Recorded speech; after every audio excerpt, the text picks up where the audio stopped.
Good evening, ladies and gentlemen, and welcome to Disney Lorcana. Nope, that's wrong. Dude, it's been like 3 years. Get it right. This is Lorcana. We're Lorcana now. We are Lorcana. We are Lorcana.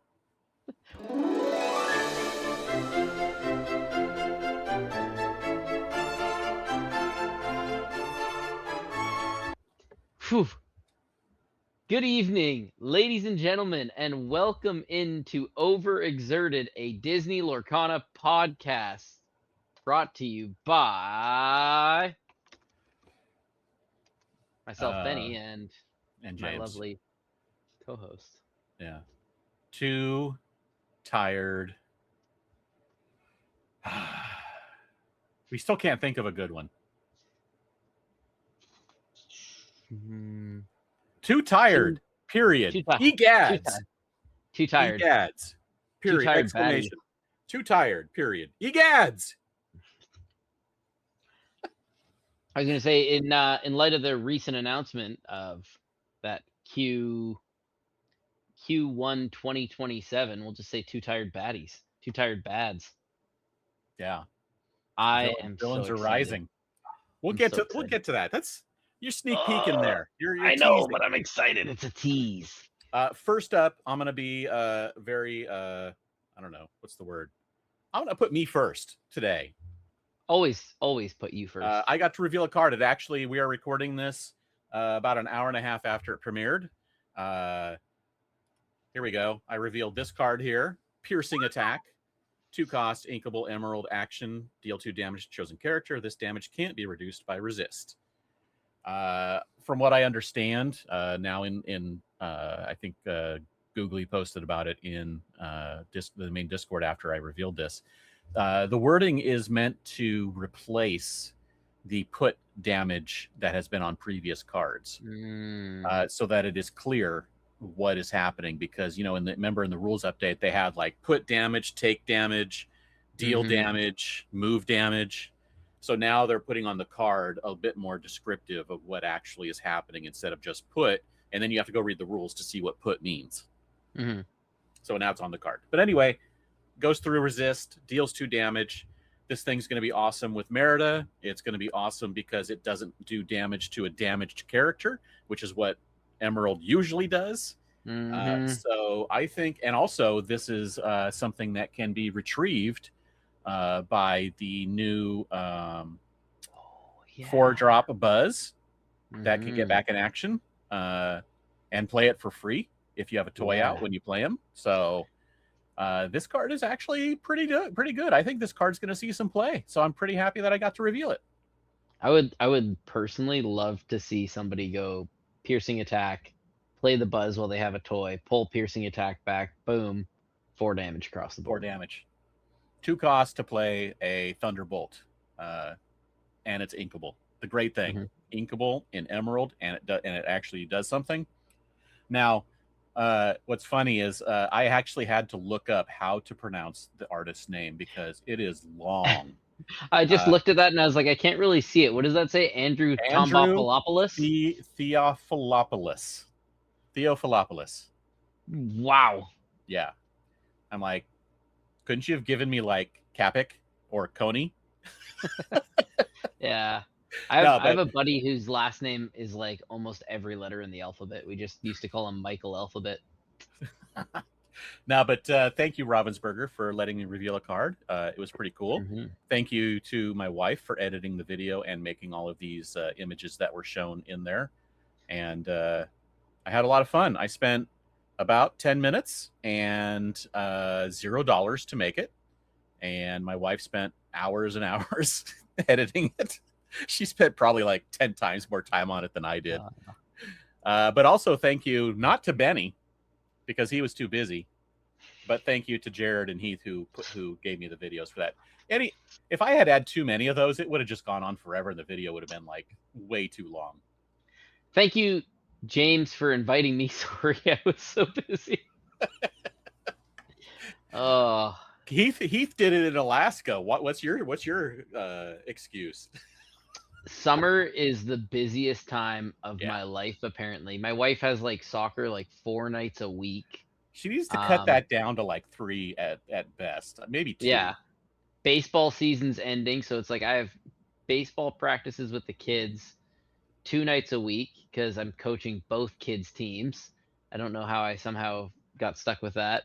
And then they also have games on Saturday. So I'm like, my life is dominated by sports Monday, Tuesday, Thursday, Friday, Saturday. And when When football you have season starts, it's gonna be Sunday. Yeah, What am I supposed to do? there you go. Let's talk about Disney Lorcana Challenge Indy. Indianapolis was just this Mhm. last weekend. Red Blue Actions beat Dogs in the final because it's Infinity. Yeah, beat that dog right there. Actions beat that dog.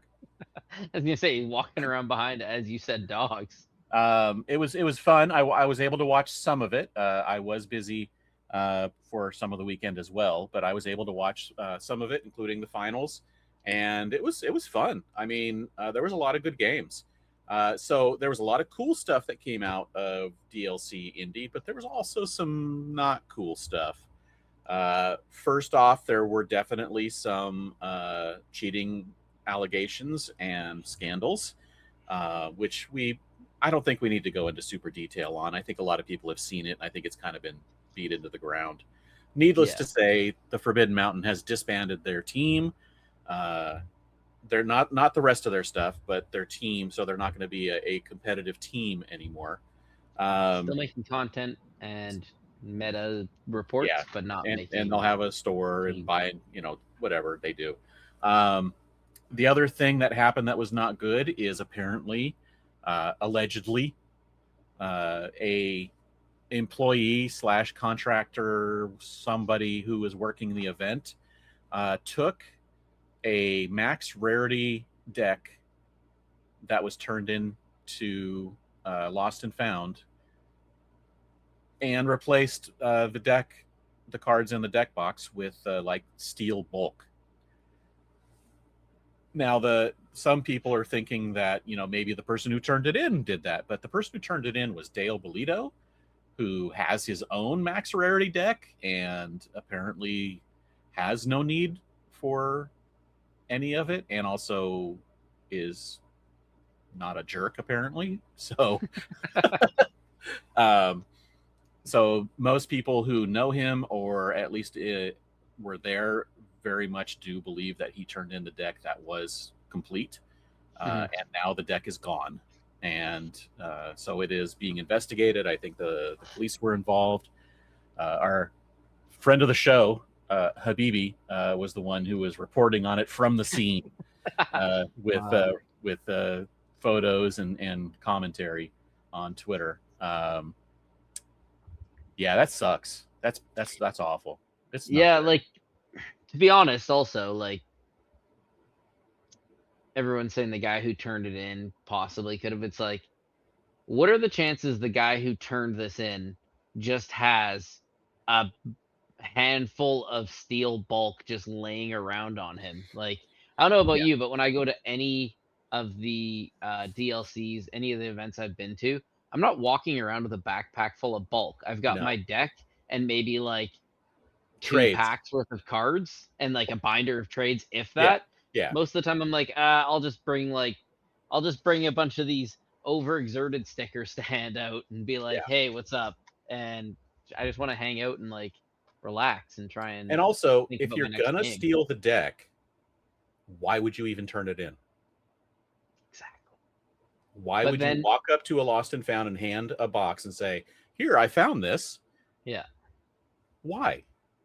But then also, like, from what I heard about, like, the other person who was speculated to take it, it's like they have more access to a bunch of steel bulk. Yeah. So So the other thing that happened is apparently there was a bot that was made that scraped decks and names from an online uh, thing that we don't talk about, a Bruno. Um, mhm. and then also scraped Ravensburger Play Hub for those same names and matched up names and found decks that they were playing and were able to scout by using this information. And people were using it to basically get early information on their opponents. And that is according to the tournament guidelines or whatever rule book that is being used from Disney Lorcana. That is against the rules. So this bot was turned off, I guess, after the first round. But if people were making spreadsheets using this information, they still had all the spreadsheets. Mm-hmm. They didn't just have the bot being turned off isn't going to help anybody. It's not going to stop anyone if they already have all the information. I think So that's not good. Like, my big problem with that. So like, I'm just, it's gonna come off rude, but the person who had made this bot clearly does not have a past history with any knowledge of sports. Because how many sports teams have gotten busted for like spying on other teams while they're practicing? You know, reading lips of the other team to figure out what plays they're doing. Like, you see it now, especially in the NFL. So like, for example, I just threw like 50 cards on the floor. Yeah, like people do this. People always do this now. Yeah. Oh yeah. So this is gonna be our next play, and we're just gonna, we're gonna do that. Run that play. And it's like, the reason why they do that is because there was people reading lips and trying to find out the next play. And I'm sorry, like, I don't care if you are the most skilled Lorcana player in the world. If you're doing this to try and find out what deck you're against and give yourself an upper edge, that's pretty scummy, and it makes you seem not like a good Lorcana player. And I'm gonna sound super gatekeepy here, but like, maybe some of these people need to go back to Magic the Gathering or Yu-Gi-Oh. I'm just saying, like, this game was supposed to be like the wholesome, fun version of all the games that have had controversy and scumminess, and now people are like, well, what if we just make this game scummy too, so no one wants to play this anymore? And this is part of the controversy. Is a lot of people consider that Ravensburger is way too lenient on people who are doing bad things in the game. You know, like, hey, oh, whoops, I double inked. Just fix it. It's a warning. You know, oops, I double inked again. You get another warning. So I threw my hand down in anger, and the card bounced into my inkwell. Oh, he did get you disqualified, though. Yes, it was. Yeah. And the thing is I think that I know I've seen, again, there's been a lot of discourse over the last few days about this, and I mean, we can rehash everything and spend an hour talking about it, but I think it just boils down to something needs to be done. I think the idea of the harshness of penalties needs to be looked at again, especially, and I know they want to have a set of rules for everybody. Like, here's the social rules, you know, the less competitive, here's the higher competitive rules. I think maybe there needs to be a third tier, and here's the you're in day 2 rules. Yeah. And those rules need to be very strict compared to the other rules. I think you can have, like, my thing is, like, so you can have the rules, just the general rules, and stores can choose kind of what to do with the rules. That's your casual play. But when you're at an event with high value prizing on board, yeah, you know, like, you can't really. How do I put this? If I went to work and I broke one of the rules at work, they're not going to be like, hey, you know what? It's okay. We're all pretty casual here, man. Just keep doing what you're doing. Yes, that's a very serious rule, and it's actually against the law, but don't worry about it. Like, you can't be like, oh, it's okay, man. We're all chill here. Yeah. When you're in high stakes tournaments that people have paid a lot of money to get to, whether it's flights, hotels, all that travel, as well as the entry to the tournament, you know, people book off time for this kind of stuff from work. Like, Not I to mention, mean, for top 8, if you're going to be selling that golden Mickey you get, it's going to be a multi-$1,000 payday. yeah. And that's the problem, is they've made a game that people love the cards, and they made them highly collectible. And Hmm. now there's money involved because people can sell these things. And Hmm. now people want that money, and they're going to go after it in any manner that they see fit. And Yeah. if that includes cheating, some people are more than okay with that if it means a $20,000 payday. And it's one thing to be like, oh, I played this guy yesterday when somebody else is playing him in your group. Oh, I played that guy yesterday. Yeah, he's playing this card, like this deck, and like Yeah, I remember he had this. It's a, watch out for that. Versus like getting their whole deck list and being like, okay, so exactly. I And gotta it's pulling practice private against this. information.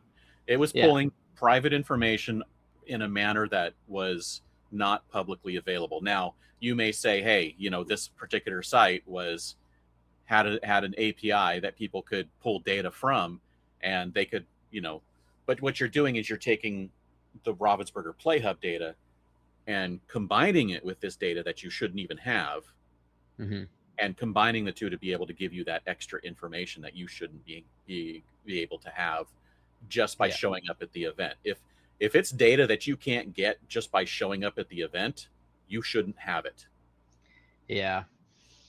You can do the thing where you walk around and you look at people, what they're playing, and like if you can walk behind them and see what they're playing, hey, they're in the event, they have their cards out, and if you're behind them just because you're like walking around because you're done with your match, hey, that's Yep. part of the game. I understand that. It doesn't feel great for everyone to be like walking by looking at what you're doing. It's like, hey, look, don't look at my stuff.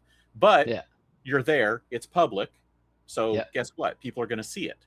It's when you, like you said, when you sit down against someone, they're going to see what you're playing, and then they can tell someone else. Yeah. That's all available there as public information. But this other And that's thing, why you play aggro. that that is not public information. That is not Yeah. something you get just by walking around. So that's why it should not be allowed. And there should definitely be something to put a stop to. And I think, talking about the rules, it's not the rules I think we are worried about, because I think the rules are fine. It's the Mhm. enforcement levels, I think, that we Yeah. need to fix. Yeah. Okay. Like my thing is, like, if the way they need to start looking at it is, what's a Mickey, like 10 grand? More than that now? It's actually, I think it's over 20 grand now. Okay. So if I walk up to you and I rob you of 20 grand, no weapon, just, I maybe somehow get into your bank account and steal 20 grand, and you find out about it and I'm still in there, what is that to you? Because for me, that's a fight on site. So I'm not condoning violence, but like we're gonna have a problem. You steal 20 grand from me, A and pretty big problem. yeah, And that's and that's what's happening, right? They're stealing and from the other players that did not cheat. exactly, and like I don't know, I we already talked about it because other teams have had cheating controversies and such lately, and we talked about it in our team, and I'm like, yeah, we're not like some huge top tier team that's going around the world to all these different tournaments, but I said we should address whatever happens if somebody in our team. I said I'm not saying anybody ever would, but if somebody in our team got busted cheating, which we shouldn't have any cheaters anyways, we all try and play the game as best we can. And I said, what happens? We catch somebody cheating, and like 3 of our guys all just said it's just instant kick out. There's no Yeah. ifs, ands, or buts. It's just bye, see you later. And I said, perfect. That's kind of how I feel too. I'm like, otherwise, I said, otherwise, I would just step away from the team. If, like, not me being caught, but like if somebody on the team got caught and straight out busted and was like, this guy cheats and he's a part of this team, and our team was like, well, we can't really say see you later. I'd be like, well, Right. then I'm stepping back from the team. Yeah. That's the thing that really just confuses me the most, is with Clement and the TFM thing, and whoever else. I don't know if there's been any other big names that are ones that we've really noticed, but with those ones, it's like, why isn't the team immediately announced that like players gone? Yeah. Why is that not the immediate announcement? Because, and I think that's part of the issue, is that because the cheating is not something that is harshly punished on the tournament organizer side. So, And I that's don't the know. thing, is like you can cheat and get a slap on the wrist and still keep competing and go on to win a $20,000 card. I cannot cheat, lose, and walk home with nothing. And Yeah, it's like, like okay. there was the I guy mean, at in the end of the Top day, I Gun. feel like I have integrity. That's one thing I feel like I have, is I didn't have to cheat in order to feel good about myself. Yeah, I don't know. I'm gonna bring it back around to something positive to end Yeah. the DLC talk. And I suggest, if you haven't watched some of the stream, go back and watch some of the stream. There were some really fun games. There was a Ruby Steel game that was just amazing to watch on day 2, I think it was, where the guy just like dominated the match.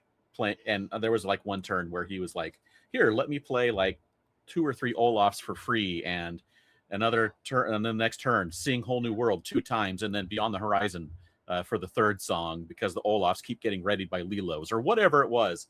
Just, it was stupid how crazy the Ruby Steel deck just went off. But there was like matches like that. But what I'm really wanting to focus in on is, you remember in season 1 when we were watching streams and they would show us a match, and then we would get the "we'll be back soon" screen for like 20 minutes. Yeah. And then they would come back and talk a little bit, and then we'd get a match, and then they'd go away for 20 or 30 minutes again. There is none of that now. The downtime on stream, I did not see the "we'll be right back" screen ever. There is matches, there is backup matches, there Yeah. is games that they play in the lounge, there is interviews, there is like chatting between the 2 commentators who are doing the match that particular game. And so there's just all this stuff to fill the time, and there, it feels to me like they have 100% leveled up the DLC streams, and all of the commentators and casters and everybody is doing an insanely good job Yeah. with all of this. It's definitely, you can see the improvement for sure. I did also see one clip that somebody shared where it was JDZ and who's the other one? Was it Brent? I think it Liam? was no, it was Baker? Rebecca? Baker. And it said Rebecca, Oh, and yeah. So I like was like, Rebecca and Katie, and it was like, yeah. I was like, that is perfect. And it's like, yeah. wow, Katie and Rebecca, you guys sure have changed. Yeah, no, it was a good time. They have definitely a good mix of casters to do the calls, and they do play off each other really well. I think personally, I know that there's always people complaining about it in the chat, but that's that's Twitch chat. They're always going to complain. Yeah, I mean, I've been in Twitch chat enough to know, like, you can't make everybody happy, so make as many as you can happy and just move on. All right, so next up, guess what time it is as of yesterday? What time is it? As of yesterday, Ravales? Yeah. Yes, it is Reveal season. Ravales! For Attack of the Vine, we had a special lorecast yesterday. So if you missed that, it's available on Twitch, and I'm pretty sure they're going to upload it to YouTube at some point. But here is Attack of the Vine. I was able to get the information and have everything, all the details. Now, the lorecast had some stuff that I didn't know about, and also I know some stuff that they decided not to put in the lorecast, which is weird, but whatever. Here's the details. So we're going to go through this as fast as we can, because I don't want to spend like the 40 minutes or the hour that the lorecast was going over all of this. So we can go over it really quick. Monsters Inc. is coming up. We already know that. Here's a new Monsters Inc. card, Randall Boggs. This is actually a pretty good card. The Randall like that, yeah, it's basically Pleakley with a bonus. The stats are a little different. It's a 3/3 instead of a 4/3. It's got 2 lore instead of 1 lore. But you ink a character of yours when you play this. And then at the end of your turn, if all cards in your ink will are exerted, you gain 1 lore. Bonus, right? Because if you're playing this on turn 4, or whenever you have 4 ink, everything's exerted, and the character you're putting in is exerted, and now you get a bonus lore. I would never turn down bonus lore. That's how you win the game. Yeah. We knew Up was coming, and we have an Up card. What's up? I don't know. What's up, Carl? Carl Fredrickson on the move, 4 costs, inkable, Ruby, 3/3, 2 abilities. When you play a location, you move this character and one of your other characters to that location for free. And whenever this character quests while at a location, draw cards equal to that location's lore.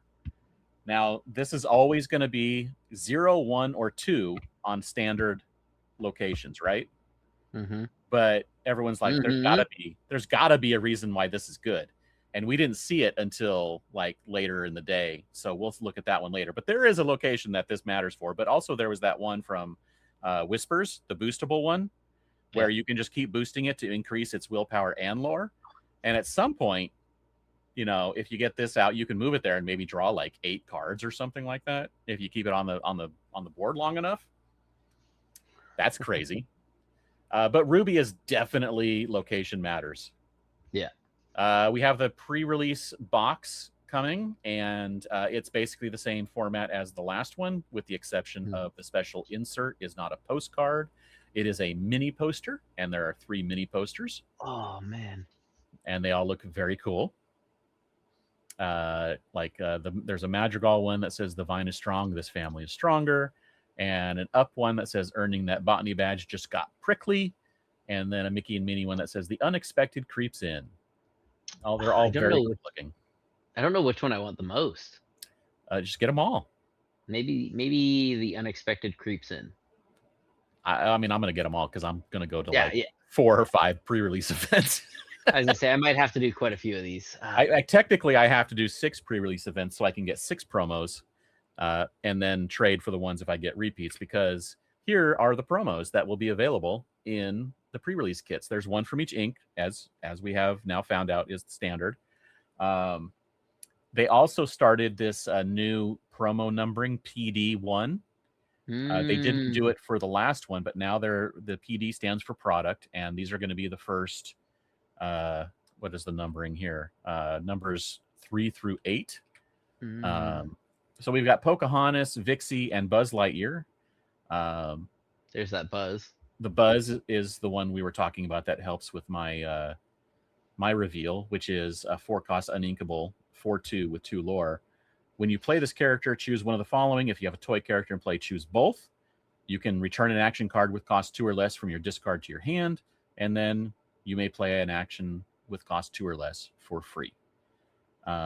So on curve, you're going to have the chance 3 turns to play a toy character and have it stick. And then you can play a 2-cost action. Or if it's like something like Strike a Good Match, you can sing it with one of your 2 or 3 costs that are out already, and then immediately do it again with your Buzz after you play it. So you're going to get a lot of value out of this character, I think. And this is the same thing as the Woody promo that we saw revealed a few weeks ago. It's the same cost, same. I think it might be the same. Oh no, I think the stats might be a little different. I think the Woody is a 2/4. But that one is where you can play. You can get back a 2-cost character and then play it for free if you have a toy out. You can do both. It's pretty cool. The Pocahontas loves aggro because it lets you play a character 1 cost for free. And the Vixie is about evasives and why they matter. Then we have the Boo, which we saw before. That was one of the 3 cards they revealed last Lorecast. We have a new Merlin, which is interesting. When you play this character, you may draw a card from the bottom of your deck. I mean, it's draw, right? Who cares if it's from the bottom? And then the other ability is when this character is banished, put this card from your discard onto the bottom of your deck. I guess you just keep recurring Merlins because you keep drawing them. The Maximus, though, I think is pretty cool. It's a 5-cost, uninkable, 4/5 with 1 lore, and the ability No Escape. If you discarded a card this turn, this character gains Challenger +2 and can challenge ready characters this turn. So if you saw the reveals from the DLC, they did a few, and they are cards, which we will look at in a minute, that where when you discard them, you can then play them from discard for their cost. And that's very important because this one, you can get the ability of Challenger and ready character challenging while still playing that card that you discarded after you've discarded it. So it's pretty cool. They definitely have given us some really good, fun new things to do. Mm-hmm. We got Turning Red is coming, and we've got the first couple cards here. Maylin Lee, lead vocalist, singer 3, but the ability is this character can't sing songs without Sing Together, so it's very limited. It is a 1-drop, so everyone's like, oh, great, another singer 3 on turn 1, but guess what? Can't sing every song. Can only sing Togethers. Wait, is there a 3-cost Sing Together? There is now. They've revealed at least one. Now, one of them is coming up in Hyperia City for sure, but I think there may be some coming in this set as well. Mm. And then the Red Panda, Maylin Lee, 6-cost, 4/5 with 3 lore, and the brand new ability, Temporary Shift, which is thematic to the movie because, of course, the Red Panda comes and goes. It's a transformation. So Temporary Shift means you can play this on top of one of your characters named Maylin Lee for 3, but then at the end of your turn, remove all damage from this character and return this card to your hand. So you can, on a dry Maylin Lee, you can play this, quest for 3, and then at the end of the turn, bounce it back to your hand, and you still have the exerted Maylin Lee in play, but you're no longer going to lose your 6-cost, 3-lore character.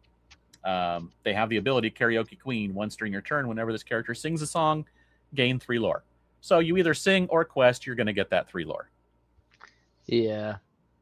That's or fun. You can just swing into something and then it bounces back and then all the damage is removed. Yeah. Yeah, it's definitely fun. Like I said, they're giving us some really fun interactions that I think are going to make the game much more where you have to do things. Like you can't just stand your cards up and wait for things. I think is going to be where you can't. I don't think that's going to be possible very much anymore. Yeah. I like this. All right, here we go. The honeys. The honeys are coming. We already know that honey quest is coming later this year, and now we're seeing some of the honey characters. Winnie the Pooh, Honey Archmage, and Rue, Honey Rogue. They have abilities where honey matters, of course, like 2 or more honey characters in play, this character gets +2 lore. Or while you have another honey character in play, this character gains evasive. Very cool. But then we also have this Christopher Robin that is going to give lore guides everywhere a headache. Because Christopher Robin is a dual link. Dual links are back. This is a Sapphire and Amethyst dual link. 6-cost, 4/4, 2 lore, 2 abilities. Gather the party. You can have other honey characters in your deck regardless of ink type. And this is the very first time they are breaking the 2 ink per deck rule. You can have Ruby, Emerald, Amber, and Steel in this deck as long as they have the honey type on the card. How do you know that your opponent is playing this card? Well, first of all, all the other cards in the deck have to be blurple, right? They can't have some other random Ruby card in there and still be able to play them all. So that's one thing, but you can always call a lore guide if you're worried, and they can deck check and make sure that the player has Christopher Robin in the deck. But the second character, or the second ability, when you play this character, you may search your deck for a honey card, reveal it, and put it in your hand. If you do, shuffle your deck. I think the honeys are going to be a decent deck. They're going to be really fun, at least. Not what I had in mind when I told my my buddy I wanted to make a deck of honeys. Tigger, Honey Barbarian is next. He's got Reckless. He's a 5/4.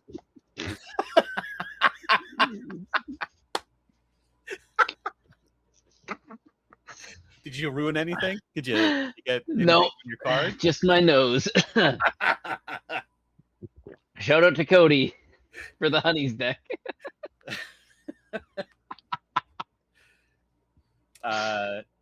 This is pretty cool. He's got the ability once during turn, whenever this character challenges another character, you may ready chosen honey character. If you do, that character can't quest for the rest of this turn. It doesn't say other, so that means you can challenge, ready, and challenge again. Mm-hmm. Very good. Or protect your other characters if they, if they quest, you can ready them and then they can be saved. This is the thing I was talking about, the Great Honey Rescue.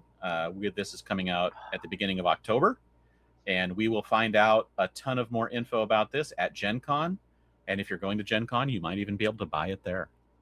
I just need to know which one of them is the Bard. That's what I need to know. We're going to find out because they're going to, I think all of these cards are going to be in this set. Like Rabbit looks like a Paladin. Owl looks like a Ranger. Who else? Eeyore, maybe? That's the only one that's left is Eeyore, because what's Piglet? Piglet's Rue's the Rogue. Yeah. Piglet may be like the trainee sorcerer's apprentice kind of thing. Yeah. It's tough to tell. We'll find out because we're going to get them all. We're going to get all the honey characters revealed in this set. I think. I don't know if there's going to be any in the next set. Eeyore as a bard just brings down the whole party. He sings doom rock. Yeah, just the saddest of songs. Death metal. Yeah, Eeyore does death metal. There you go. Perfect. Then I got somebody to play it. And with Duel Links coming back, we have a new version of Shift. These are not Floodborns. They are teams. And so it's 2 characters on 1 card. In this case, we have Belle and Beast or Lilo and Stitch. Mm-hmm. And you can shift them onto either of the 2 characters. So either a Belle or a Beast. Mm-hmm. This Belle and Beast is I think it's a really good card. It seems really good to me. I mean, it's a shift 6. It costs 8. It's uninkable. That's not good. But it's got 2 abilities. Inspiring Dance. Whenever this character quests, ready all cards in your inkwell. That's the same ability that Mufasa had. The same costed Mufasa from a few sets ago. But the other ability, Appreciative Audience, you spend 6 ink, ready your other characters. They can't quest the rest of this turn. If you shift this on turns with 6 ink, you're paying 6 ink to play this, and then you quest because your character is dry that you shifted onto. And then you have that 6 ink ready to spend it to ready all of your characters that you just quested with as well, except this one. So you can challenge again, you can sing, you can do a lot of things, but you just can't quest again. But all of your characters are protected. I think that's pretty good value. You're going to get, double your ink's value every turn that this character stays on board. And the Lilo and Stitch just has 3 keywords: shift, 3, resist 1, and support with 3 lore. It's a very good card, even if it doesn't have any actual word abilities. It's got some cool stuff. And then the reason why we're showing those is because they're the Iconics. What do you think of the Iconics? I love them. So personally, love Beauty and the Beast. Yeah, right. It is so nice and such an absolutely beautiful looking card. And then Lilo and Stitch is just so solid. I think the thing that's kind of interesting to me is if you go back to the Beauty and the Beast one, this is all Beauty and the Beast, right? We've got Gaston, Belle, Beast, the castle in the background. You got LeFou. I think there's a little bit of Vine, but not much. Whereas the other one seems to have a lot of Vine in it as well. Yeah. I think that these things are amazing. I could not stop talking about them when I saw them. The thing I don't have enough money. Yeah, right. That's my problem right now. Is I don't have enough money that I can guarantee getting one. They're calling these Cine Mayhem cards. And personally, I don't see the Mayhem. These just look like movie posters to me. Mm-hmm. The Mayhem maybe is just that the Vine is everywhere. But personally, these look like this one in particular just looks like an Indiana Jones movie poster. You know? Because of Jumbo Tukiba? No, Or not sorry, Jumbo Jukiba? Jukiba. No, it's just like the coloring, the way that they're all on there, because there's always like, the thing is about movie posters is it's always the characters, and then you're telling the story of the movie with the poster. And I feel like that's what these are doing. And so since I love movie posters, I love these cards because they're doing exactly what movie posters do for me. You know, they just show the story. Oh, please, please. Yeah. Like, I'll take either of them, but like, oh, this one right here. Yeah, I know. It's I don't know if I could ever get rid of it. yeah, right. So the story in Attack of the Vine, of course, is that a vine is attacking. Now, this vine is a Floodborn ink infused vine that is soaking up all of this ink that, if you recall, was released way back in Rise of the Floodborn. So it's this mixed ink. And what the vine is doing, it's not like evil or anything. It's just ink infused and trying to survive. So it has created these vinelings. And you'll notice that on these cards that are created by the vine, like this Pete and Ursula, they are Floodborn, because the ink they're created from that's infused the vine is the flooded ink. With no shift. And their vinelings, they are not glimmers. They are created characters. So they are not glimmers, which is why, even though they're Floodborn, they cannot shift, because they have not transformed from a Storyborn or Dreamborn into a Floodborn character. They were just created by the flood of ink and the vine. So that's why they can't shift. But they have given Floodborn characters in general all of these abilities. So like the Pete is a 1-cost 1/2, and his ability is your Floodborn characters gain Challenger 1. Ursula's 4-cost 3/2 with 2 lore is whenever one of your Floodborn characters' quests, shows an opposing character gains and it gets -1 strength until the start of your next turn. And then we have Gaston, a 2-cost Ruby 2/2. Your Floodborn characters get +1 strength. So these are all really cool. And I'm sure there's going to be more of them that are going to be giving like all these different abilities to Floodborns. But we have the Vine Towering Stock. So there's an actual Vine card. Shout out Nicholas Cole for the art here. Yes. And it's a 10-cost 10/10, just like Giant Mickey, just like Leviathan. It's got 3 lore. It's got Floodborn Shift 7. Floodborn Shift, another new shift keyword. This one is you may pay 7 to play this on top of one of your Floodborn characters. So all the vinelings become targets for this character. And it has 2 abilities. Saturate. Your other exerted Floodborn characters gain Bodyguard. So all of your vinelings are protecting the vine. Yes. And then the Hostile Swarm, during an opponent's turn, whenever one of your Floodborn characters is banished, deal 1 damage to each opposing character. So if you have like 3 cheap vinelings out and you play this out, quest with everything, all exerted, you now have like 3 bodyguards out, and every time they banish 1 damage to your opponent's characters. Do we have any Sapphire vinelings yet? We haven't shown any yet.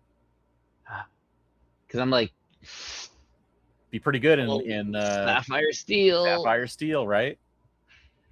Promos. Wait, it can shift onto anything. It can shift onto any Floodborn. Yeah. Oh. Yeah. Wow. Okay. And so all the vinelings are Floodborns. Yeah. It's crazy. I feel like that card is going to be used in the like the co-op adventure, the honey one. Yeah, for sure. Yeah, that's going to definitely be against you. A version of this, at least, right? Yeah. Maybe not this exact one. We have the Magical Places promo that will be at select Disney locations on release day. It is just a 1-drop 2/2 Maleficent. Just, cool art, cool card. Nothing super special about it, but it doesn't have to be special. I actually like the artwork now that I'm kind of like seeing it a bit more now that I've had a good glance at it. It looks like the old school Disney art where they had like the glass layers. Right. Right, with like the vines in the background and she kind of stands out more. I really like that. Damn. Yep. It's very cool looking. How do I I get will like be getting 6? I will be getting this when I go down and spend many hours in line for Many dollars. many dollars. Yes.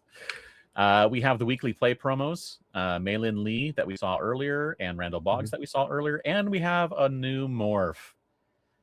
This one is not a reprint. It is a brand new card.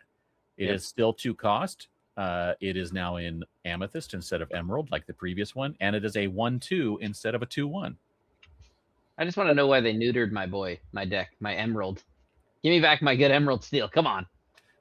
Well, they also had to do this because they had to adjust the text. This can shift on any you can shift any character on top of this character, and that includes all shift variants. The previous morph can only shift when the character has the shift ability. So Floodborn shift and temporary shift and all these variations now cannot shift onto the old morph. Only ones that say shift. So this one, anything can shift onto it as long as it has shift in the version, in the ability name. Yeah. We have Tigger that we saw is the buy a box promo for this set. Make sure you ask your LGS for one when you buy a booster box there of Attack of the Vine. I keep forgetting to do that every time I buy a box. I know, me too.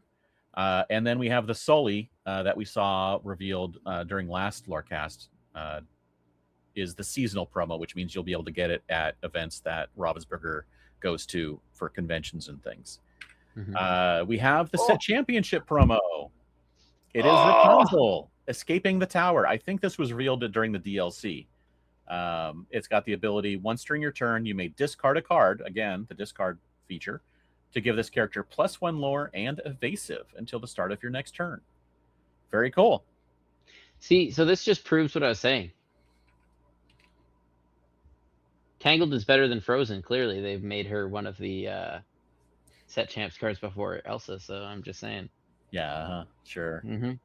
Just like I said. Just like I said. So here's something interesting, though. This is the promo for set championships. You want to see the mat, which is going to be Rapunzel, right? It is not. It is Mike and Sully from Monsters, Inc. Now, see, they messed up here. Okay? They brought back the champion logo here. No, it was on there before. They didn't put it over Mike's face. Yeah. That is true. They did not do that. They should have done that. They do. If you look on the product page on the official site and scroll down, there is a piece of art that we haven't seen on a card yet where the vine goes right across his face. So, and it's got Sully and Boo in the picture as well, and they have no issues, but the vine is like, boom, blocking the face. But yes, I want there to be like a one that says like, I can't believe it, I'm on a trading card. Sticker over his face or something. So the reason why they did this is one, they just wanted to be able to use that as the art, but also because the Rapunzel art is very vertical, and they needed it to be horizontal for the mat. Fair.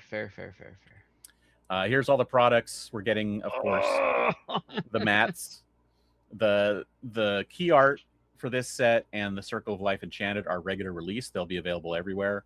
The Honey Wizard foil mat is, of course, limited to select Disney locations, of which we will find out more information later, but expect it to be at the same places that the Toy Story and Mickey and Minnie mat were. I need like 4 of them. 4? You only need 1 to play on. You can't play 4 times. I need 1 to play on and 1 to like have as a backup, because like, man, it's like D&D, but because you want to make sure you have it for a very long time. Exactly. Like I want to have the backup where if like the foiling starts going or anything. That's why I have like 4 copies of the Elsa 5th Spirit mat. Because I'm like, if I keep playing with it, I'm gonna like I did with 1 mat, I'm gonna like write on it at some point or something. Fair. On accident. So next up we have Hyperia City. This is coming in quarter 4, I guess. 3, 4. Because we have we had this key art before with Miguel, but what we didn't know is the release date is now October 16th, middle of October, and that's for pre-release, and regular release is October 23rd. Almost early enough. I mean, almost late enough you could give out some at Halloween. Oh yeah, give them out for Halloween. Almost. Get some packs out, right? Mhm. Um, Kid pulls an enchanted or an iconic in front of you. Hey, that's mine. if you recall, over the last 2 years of releases, the sets have been releasing in November, but because they pushed Attack of the Vine up to July from August, now this one is pushed from November to October. So this is, I think, they're still going to be on the 3-month schedule, but they've shifted everything a month forward. So we can expect the next set after this to be in January, maybe late January, early February. It just depends on how it works because I think they've gone in both February and March in the past. Yeah. Here's the first 3 cards from Hyperia City. We knew Coco was coming, and we have Hector Rivera, Miguel Rivera, and the song Un Poco Loco. Hector, they're both 1-cost characters. Hector has Singer 2, and the ability when you play this character, you may put the top card of your deck into your discard. And then Miguel has the ability, while you have a song card in your discard, this character gets +1 lore and gains Singer 3. That's pretty good. The Un Poco Loco 3-cost song is a Sing Together 3. Here's one of your cheaper Sing Togethers. Choose 2 characters of yours. If one of them is cost 3 or less, return both to your hand. This sounds like bouncing, like Madame Mim and Merlin kind of thing, but on a song. That, like, maybe there's going to be a reason why you want to bounce 2 characters of yours back to your hand. But these are only cards we know from this set, so we'll have to wait and see what's coming. Interesting. And then they gave us a bit of a tease for what's coming in Q1, and it's very cool. It's very metal. It's Onward. No, it's Onward. We know is going to be in this set, but now we know the name is Into the Ink Dark, and I know that people have thoughts on this name. I think it's cool. I think the font is awesome. I think it looks really cool. Oh no, the font is fantastic. I just think like Enter the Ink Veil sounds better than Into the Ink Dark.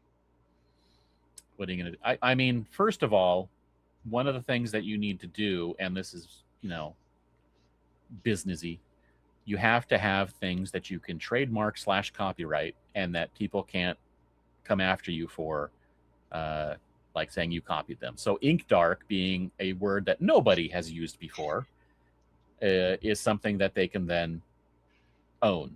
So that's mainly the reason for it. Yeah. I was like, Ink Dark, Dark Ink. Yeah. It's just something fun. Oh, they should have done Dark Ink, but it should have been INC.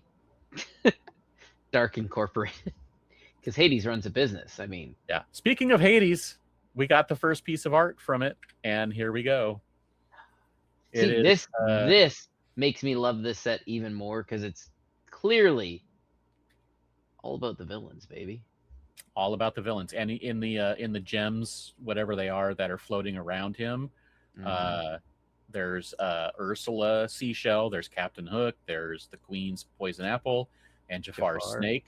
And then in the lore cast, this was a motion picture, and down at the bottom, this one that you can only see a piece of the gem, that is Madame Mim.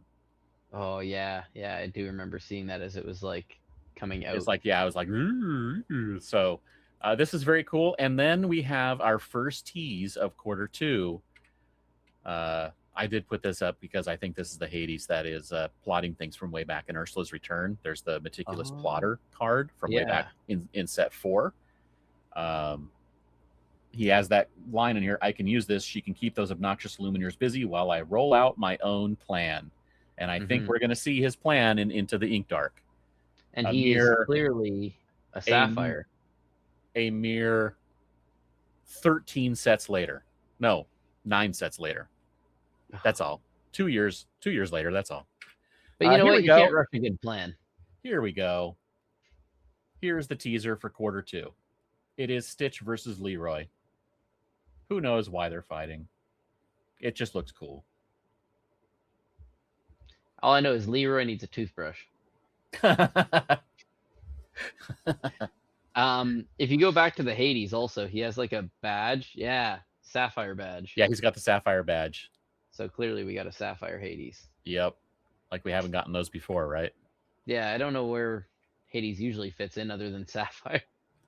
We had the amber ones in the first chapter, and we I had think I the used emerald one that lets you replace a character of the same name. amethyst one. And we've had some amethyst and amethyst ruby dual links. So he's been everywhere. He's been everywhere, just Amethyst. very much in sapphire. Yes, he's been very sapphire coated for sure. That was it for the reveals that were on the Lorecast. But guess what? We had a bunch more. Let's see if they've updated this since I loaded it here. Is it still 57 cards? Yep, still 57. So this is what's available on the official site. Remember, there is a card gallery now on the official site that they are updating every day. Only once per day, not as the day goes on. So basically tomorrow there will be more cards that were revealed today, including mine, hopefully. Ooh. But we have things like this is the promo that was revealed that Woody that does the character for 2 or less. We've got Mingli, Four Town, Mike Wazowski. This is Woody and Buzz Lightyear. This thing is going right in the toy deck. It is a 7-cost inkable 4/4 with 3 lore, legendary, shift 5. It is both Woody and Buzz team character, and it has 2 abilities, 2 infinity. When you play this character, if chosen opponent has more cards in their hand than you, draw until you have the same number. This is the Clarabelle effect on play, not continuously. And then the other ability is And Beyond. When this character quests, you may play a card with 2, it costs 2 or less for free. This is a very good card. Why is there no cowboy? There's Storyborn, team, hero, toy, captain. There's no cowboy. I guess that's not a type that they wanted in the game. No Space Ranger. No Space Ranger either, yeah. And look, you can look at the foil. Ooh, look at that. Wow. We're looking at the website where you can see the foiling if you're listening to this. So go to the website, look at the foiling. It's cool. For all those people listening, you can't see exactly what we're looking at, but just know that it's nice. Yeah. We have a Sully and Boo team card. Combo shift. This is different. Another shift variant. This one is a combo shift 4. It's normally 6 cost. You can shift this on one of your characters named Sully, one named Boo, or one of each. And that is important because the ability, Power of Friendship, when this character is banished, if any of the cards that were under them are characters, you may play those characters from your discard for free. That's pretty good. Yeah. If you shifted on 2 characters and then you ran it into something to banish it, immediately both cards underneath it come back into play for free. And whatever you banished is gone. Now, how does this work, though? If I have the Boo and the Sully, right, and I run the Boo in, and she's the ruby one that takes no damage, so she's now exerted. Correct. And I shift on top of her and Sully. Right. Is this card exerted or not exerted?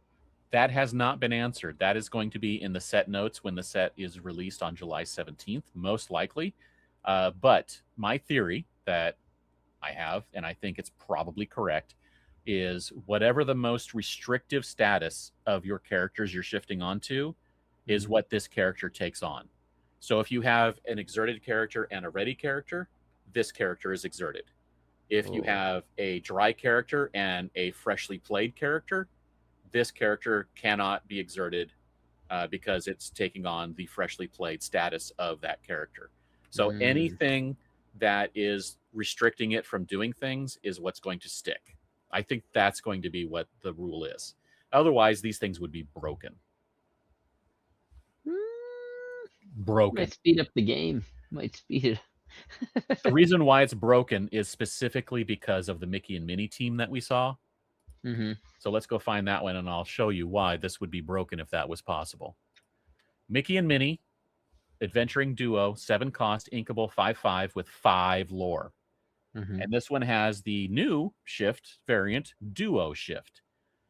You can shift this for 0 on one of your characters named Mickey and one named Mini. So you have to have both in play, and it costs 0. And then it has the ability, thinking of you, if this character would be banished, put them in your inkwell face down and exerted instead. And here's why this is broken. First off, shift 0. Second, you can shift this as early as turn 2 because there is a 1-cost Mini in Sapphire, and there's also a 2-cost Mickey in Sapphire. Now, if you were able to, because the Mini would be dry after turn 1, but the Mickey would still be freshly played, if you were able to quest because the Mini is dry, you could now quest for 5 on turn 2. Oh, yeah, you could. And I if your don't opponent think tries to take it out, it's a 5/5. boom, Yeah, they 3 just ran through lore. it. Now, here's the thing Or about 3 ink. this. If the ability was written a different way, and it said when this character is banished, you would only be able to put this card into your inkwell. Because remember, when a card is banished, it goes to the discard first, right? So if you had 2 cards underneath it, all 3 would go to the discard. This no longer has the cards underneath it, and this card would then go into the inkwell. But because this says if this character would be banished, it's a replacement effect, and you're putting the entire stack into your inkwell face down and exerted instead. That's crazy. So this card is for sure getting played because on turn 3, if you have a Mickey and Minnie out, you can play this for free, quest for 5, play something else for 3 costs. This is a crazy card.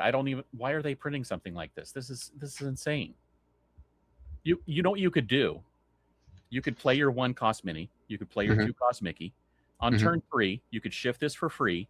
And because you're now going to have 3 ink on turn 3, if you just happen to have them in hand, you could play another Mickey and Minnie. And then shift another one of these if you wanted to on turn 4. What's that other one?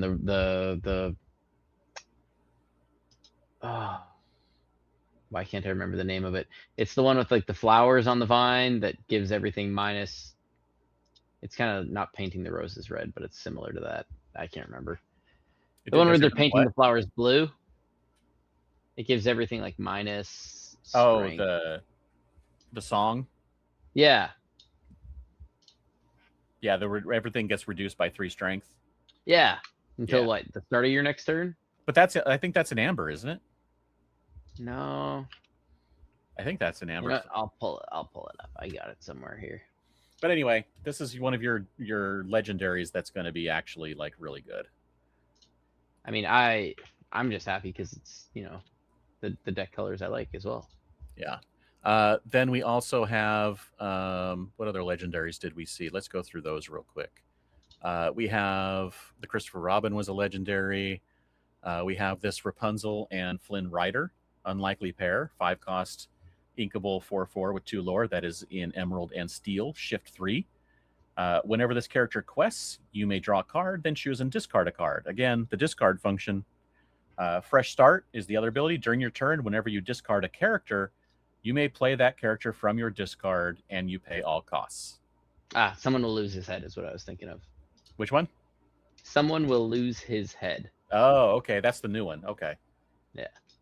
Not as I was hoping it was until the start of your next turn, and I was like, keeps them alive. But yeah, this Emerald Steel discard features Stealth discard is definitely going to be something that people are going to take very good advantage of. What other? Oh, here is our location that is going to very much enable that Carl Fredrickson that gives you draw for lore. Paradise Falls. It's sideways. I can't read it. Well, you have a character here. This location gets +3 lore. Yeah. So you can move that Carl Fredrickson for free. And this now has 4 lore. And if you quest there with him, you now draw 4 cards. Crazy. That's crazy. Yeah, it's good. It's very good. We have this Randall Boggs that's evasive. It's pretty cool. It gets extra lore if you have... It gets any lore because there's no lore on it. It has lore if all your cards in your inkwell are exerted. We have another Sully, a 3-cost Ruby. It's basically the same stats as Elsa, and it can rush if all your cards in your ink will are exerted, but it doesn't have evasive and it can't exert anything. So it's just like a really not great version of Elsa because the stats aren't very good. Belle. This Belle was shown on the Lorecast. It is a promo, but I have no idea where it's going to be available. There was also a Monsters Inc. song that was shown. But this Belle is you pay one less to shift a character on top of this character. So now you can shift that team, Belle and Beast, for 5. And if you have any ramp whatsoever, now you can do it on turn 4. Jeez. Yeah. We've got this Darkwing Duck and Launchpad team. This one's pretty cool. It has Ward, so a 7 cost, shift 5 with 5, 7, and 2 lore and Ward. And the ability during your turn, whenever this character banishes another character in a challenge, gain 2 lore. That's pretty good. It's basically the Aladdin from set 1. Your opponent doesn't lose the lore, but at least this one's protected to get that ability off. We got a Willy the Giant Vineling. There's going to be a lot of different combos and a lot of different opportunities for just some crazy decks. So here's a couple cards that are taking advantage of that discard feature. Look what you've done. 2 cost action and steal. Deal 2 damage to chosen character. Straight up, easy. Pay 2 to deal 2. But the extra ability is during your turn, when you discard a card, when you discard this card, you may play it from your discard and you pay all costs.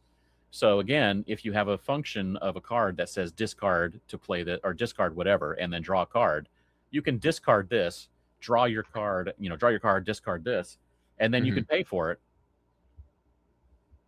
So it's like you didn't discard it. If you were planning to pay for it, why not get a card draw out of it and play it also? And then what everyone is calling Dock as an action, the 1 cost uninkable, you broke my smolder. Discard your hand and draw 2 cards. Easy peasy, 2 draw. And now you can, I don't know, discard something like what the card we just talked about. Look what you've done. And you can pay the 2 ink to do the 2 damage, and you still get to draw 2 cards. Like I said, they're giving us a lot of fun combos and abilities to be able to do things. Sapphire Steel. Let's see. So this is the website Illumineer Tales. Runs this, and they are keeping this a bit more updated than the main one, because of course the official site only gets updated once per day. But you can go through here and see all the cards that have been revealed, and there aren't very many in here that are new that aren't available on the official site yet. Let me see. Did they get my card up already? Aha, it is not here yet. Wait, you said my runs the site. Your what runs the site? My, MAI. That's their name. You're like, I knew that. I'm just gonna mess with me. I have to. If you want to keep see the cards instantly or semi-instantly, then definitely go to Illumineer Tales, because they have all of the cards, including we have 1 epic shown so far. It's the Honey Winnie the Pooh is an epic, and we have 1 enchanted so far, Pocahontas and Miko. We don't know the rarity of the regular card. I don't think we've seen the regular card of this. It is a 4 cost inkable, and it is in Amber and Amethyst. It's 2/3 with 1 lore. It's got Shift 2. It's got Evasive, and the ability Welcome Return. Whenever this character quests, you may return chosen character of yours with cost 1 to your hand. If you do, you may play a character with cost 1 for free. So if you had to discard that Miko character, so if you have that 1 cost Miko that you have to discard a card, or if you or else it's banished, you can bring it right back. You can bring it right back and then play it for free. And play free, quest, let it go again. Your opponent can't touch it, right? I mean, they could if they Yeah. have some damage, but direct Yeah. damage. But you're Yeah. getting like 4 lore out of it. And it's evasive. Some of the other fun cards that we've seen, I don't think we talked about. Let me see if I can find it here. I think it was in. Ooh. Oh, look at this bunch of balloons. It's an Mm-hmm. item, one cost item, one cost. When you play this item, choose a location of yours. While this item is in play, that location gains evasive.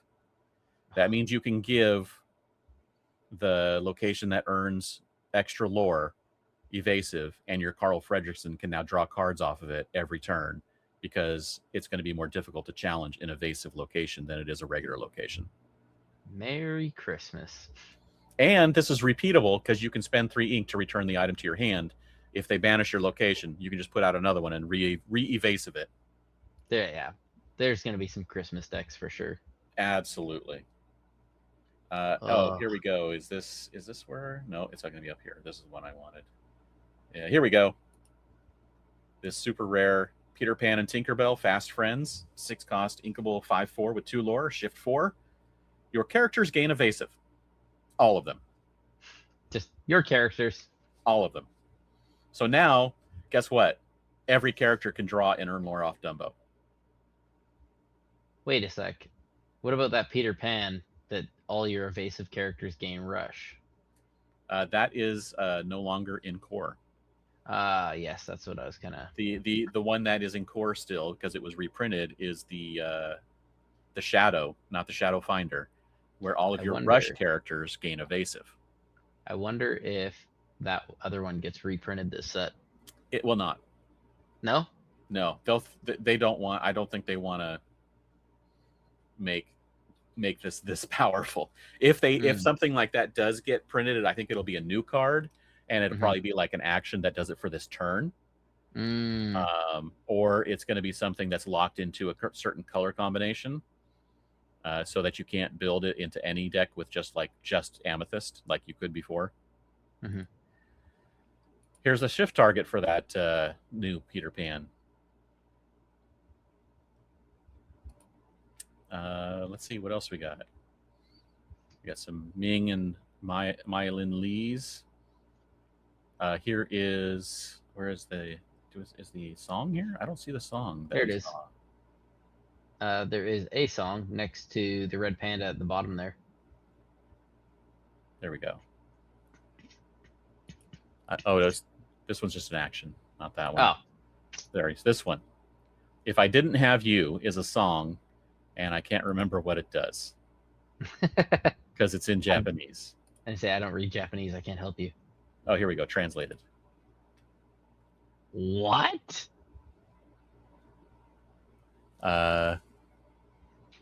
You and the other player each draw 2 cards, and one other player.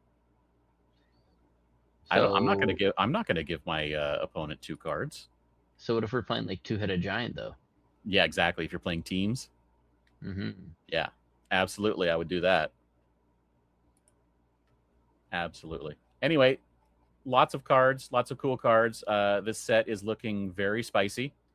Oh, look, we have a Carl's House. What does Carl's House do? Once during your turn, you may move chosen character here to another location for free. If you do, gain 1 lore.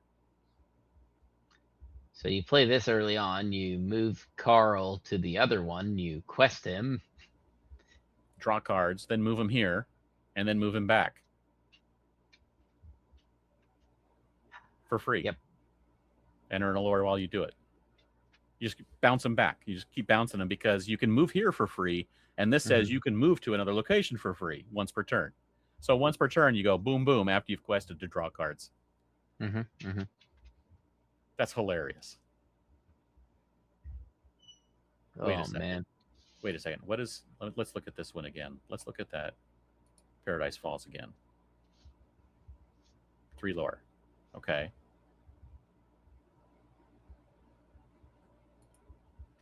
Nice. Very cool. What if you have 2 Carls out? Oh. two draws, drawing 8 cards if you have 2 Carls out. Get your whole hand back, and then some, and some lore. Seriously. That's crazy. All right, that's it for talking about cards and things. I guess we can move on to community questions. All right. Red Rose asked, "What's the deal with locations, and will they ever be good? Is there I think we something just saw that maybe they will be. Is there something inherently broken about the card type? Are they forever stuck as a win more card, or do they have to have board wipes to protect them?" Kind of, but also I think we may be seeing that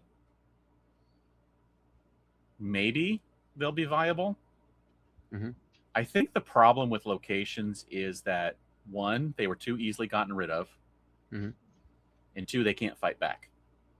Well, there was the location that the location deck that ended up winning or getting pretty far in a DLC, I believe. Yeah, that Ruby Steel locations in was it in Seattle? It made the top. It made day 2. So, yeah, Amber Steel. But there was the Mines deck Yeah. was pretty good, but that wasn't a location deck. That was a, hey, this location's pretty good for this particular set of characters. Yeah. A location deck where like it's location heavy is just, they needed locations to be cheaper, Mhm. healthier, Mhm. and do more things. Mhm. And that location that's going to earn you 4 lore, and you can make evasive and draw cards off of it, all with just 3 cards. I think that's pretty good. It'd be better if it was with 1 card. But with 3 cards, I think it's all right. Yeah. So we'll see. I think they're getting better for sure. Yeah. I definitely think somebody's going to be playing some sort of location deck. Absolutely. I'm going to try it. Why wouldn't you, right? I'd say if I expect anyone to try it, it's you. Yeah. I'll try every deck. Next we have AJ. What card or cards are you happy or sad or both to see go out of rotation? Have you thought of a card that you are one of the two? Just a good chunk of the dog's deck. I was going to say I am both happy and sad to see Tramp go, because it is an overpowered card, and I had fun when I put it in my toys deck, but also it's overpowered, and I hated playing against it because it enabled too many things. I think I'm just fine with it going, because then I don't have to hear about it anymore. That's true. Yeah. Also, it's still going to be broken in Infinity unless they decide to ban it after it goes out of core. And they're like, oh, by the way, this card is bad. Yeah. Let's just get rid of it. AJ's other question was, what's your go-to flavor for chicken wings? I don't usually eat chicken wings. What? But I do eat Korean barbecue chicken. And my favorite flavor there is honey garlic. Yeah. I like a good sweet and sour wing, or sweet and sour in the Korean barbecue. Yeah. But my go-to flavor for chicken wings. Do you guys have Wings, the restaurant down there? Just called Wings? Yeah. Do we? I don't think so. Do we? We have wing restaurant. We have like Wing Street and things like that. There are wings places. So my go-to flavor for any time I go to Wings, especially a new Wings restaurant, or any place that serves wings, I just say, give me your hottest wing. Really? Yeah. I've eaten wings that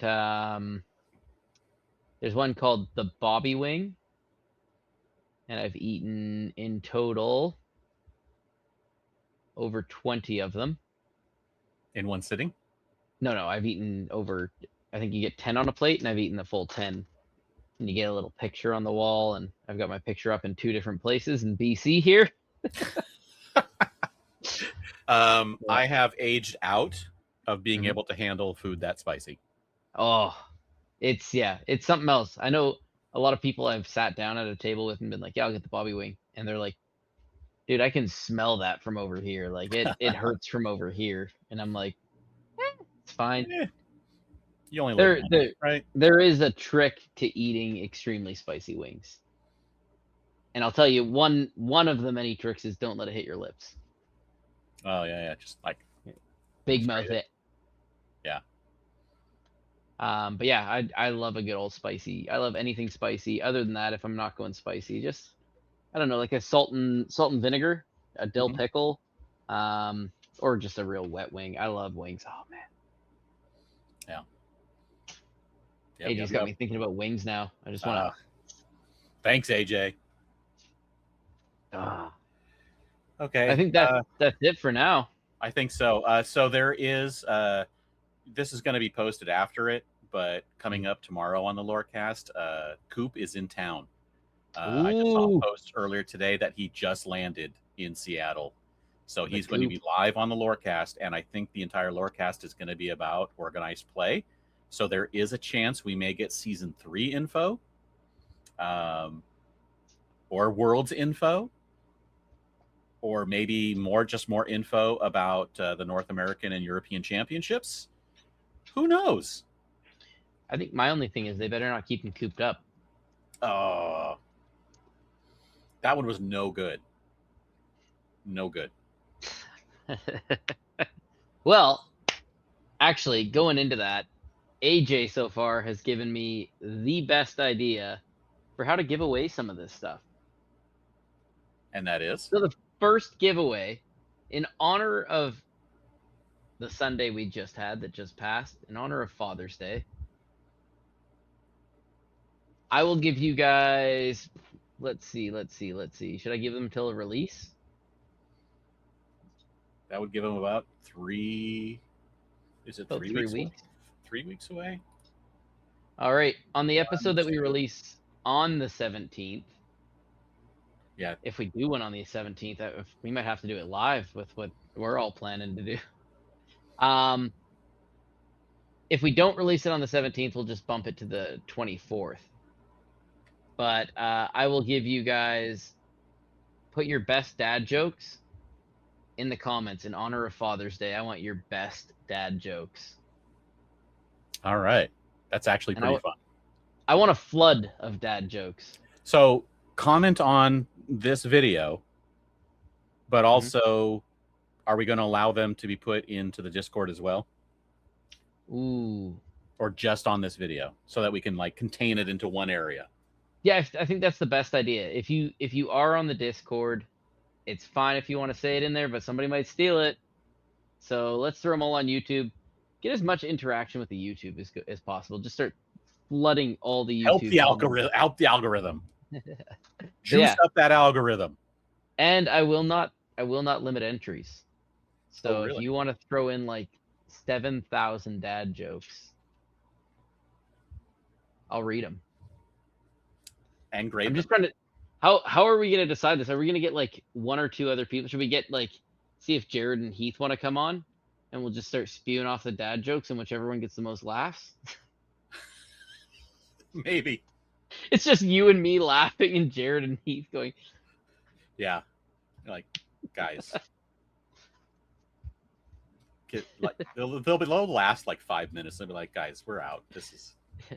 I actually got something else I gotta do. Yeah, that's cool. Yeah, let's do that. I can't wait to see them. So I love a good dad joke. Dad rhymes with bad, so it doesn't matter. I mean, they're never bad. They're always good. Yeah. Yes and no. I mean, your joke just now was horrible, but we allowed it.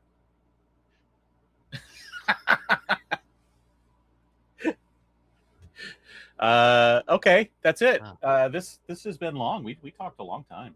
We did talk a long time. This is gonna be an extra long episode. Yeah. But thank you for tuning in and joining us on this magical journey. Whoever wins, you know what? I'm just gonna I got a bunch of these. I'll throw in a couple of the Overexerted stickers. I'll throw in some of the deck boxes. Not deck boxes. Maybe a deck box, maybe some mats, maybe sleeves. We'll figure it out when we get there. It's gonna be something that we've shown in the past, not the backpack. It's my backpack. You can't have that backpack. But thank you for tuning in and joining us on this magical journey. We hope to see you again soon. Bye, everybody. You're supposed to say I love you at the end. All right.